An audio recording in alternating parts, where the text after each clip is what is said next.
আপনারা যাকে দেখতে পাচ্ছেন এর নাম হচ্ছে হালিম। আমরা মাঠে ফুটবল খেলতেছিলাম, ফুটবল খেলা শেষে ও ডিরেক্ট নিয়ে আসলো ওর শ্বশুর বাসায়। কি জন্য নিয়ে আসলো সেটাও আমাদেরকে বলেনি। আমরা আসার পর দেখি ওর শ্বশুর ওর জন্য এক গাড়ি গিফট রেডি করেছে। তো এই গিফট গুলো হচ্ছে ওর জন্য। ওর শ্বশুর ওকে নাকি ভালোবেসে এটা উপহার দিয়েছে। শ্বশুরের উপহারের মাত্রা এতটাই বেশি যে একটা পিক আপ ভরেও নেওয়া যাচ্ছে না। এদিকে আমার বন্ধু আশিকুর ওর মাল সামানা উবাইতে উবাইতে ক্লান্ত। আজকে আমরা এসেছি হালিমের শ্বশুর বাড়ির জিনিস ওর বাসায় নিয়ে যাওয়ার জন্য। আপনারা সাথেই থাকুন, কি হয় না হয় সবকিছু দেখতে পারবেন।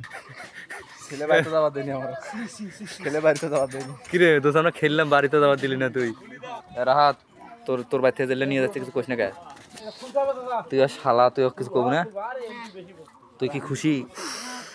ওই যে ওই হালিমি চ্যাংরা জেলে নিল শ্বশুর বাড়ি থেকে, তুইও নিব নাকি?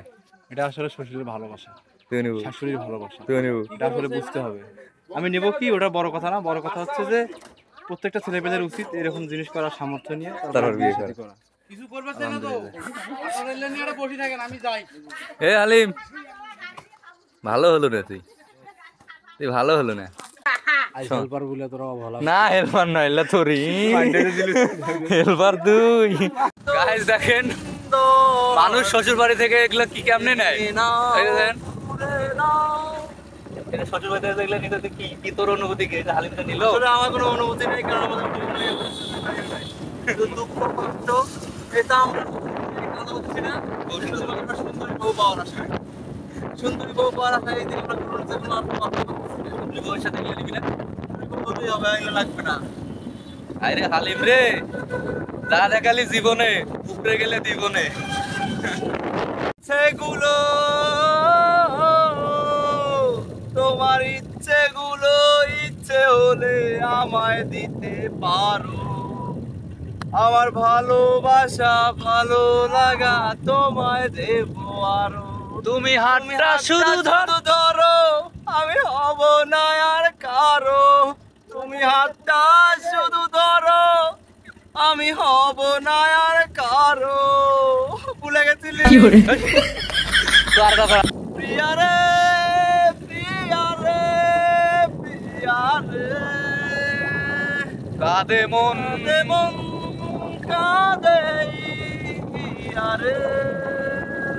ভালোবাসা কেন এত অপরাধ? বুকে প্রেম মনে আশা নিভে যায়, এই পথে আজ আছি একে সাথে, কাল যদি দূরে চলে যেতে হয়। প্রিয়া রে, প্রিয়া রে, প্রিয়া রে, কাঁদে মন কাঁদে হিয়া রে। প্রিয়া রে, প্রিয়া রে, প্রিয়া রে, হালিম কেমনে করলো বিয়া রে। এই মেরে দিল শ্বশুরে। ও হালিম রে, হালিম রে, হালিম রে, মার দিলি শ্বশুর রে। তোরা কি একটু দয়া নাই রে? আরে নাই রে, নাই রে। শ্বশুর রে পেয়েও দিল তোরে, থাকার আসবাবপত্র নিলি রে। ছাড়লি না, ছাড়লি না, বদনাম ছাড়লি না। শ্বশুরিটা আমার জীবনের সবচাইতে বড় চাহিদা তোর কি ক? শ্বশুর বাড়ি থেকে মেয়ে নিয়ে আসা। ও সেরা সেরা সেরা।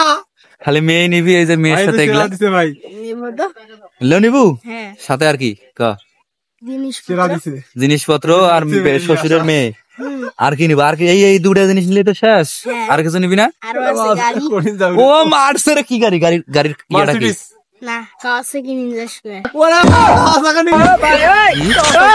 না না, গাড়ির নাম বললো মনে, নামটা কি বললি? Kawasaki Ninja square. ওটা কি গাড়ি? 4 চাকা না 2 চাকা? হ্যাঁ, নিউ ভার্সন। ওরে খোদা রে, জীবনে প্রথম শূন্য। আর কি? আর কিছু না। আর চাহিদা বাড়া শ্বশুর বেটি আসবে, তারপর বাচ্চা হবে, বাচ্চা থেকে বংশ বিস্তার। তুই তোর মতো করে ঘর কথা কত না, তুই তোর মনের থেকে বল। সারা লাগবে না?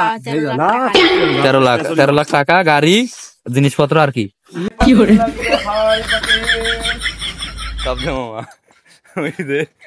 ভাই কত করে? শরীফ মেলা আইন ভাই, একদম ইতালিয়ানো নেবেন নাকি? কত? 740 টাকা করে। 250 টাকা দেবো ভাই। 250 টাকা হবে না ভাই, কিনাও নাই ভাই। Full package 250। বহুত চালা মানে বিক্রি করছেন, হইলে বাদ দেন, 300 টাকা দাও, নেমে দেন। না ভাই, না হবে না। আরে দেন না, আরে কেনাও নাই ভাই, কেনাও নাই ভাই। আরে কেনা কত তো সেটা? জিনিসপত্র ওর শ্বশুর বাসায় থেকে ওর বাসায় এনে সবকিছু সেট করে দিয়ে তারপরে আমরা বাসায় ফিরে যাই। তো আজকের ভিডিও এ পর্যন্তই ছিল। তো হালিমের এই শ্বশুর বাসায় থেকে জিনিসপত্র আনা নিয়ে সবকিছু ভিডিও আপনাদের কেমন লাগলো অবশ্যই তা কমেন্টে জানাবেন। তো ধন্যবাদ, সবাই ভালো থাকবেন, সুস্থ থাকবেন, সবার জন্য রইল ঈদের শুভেচ্ছা। ঈদ মোবারক।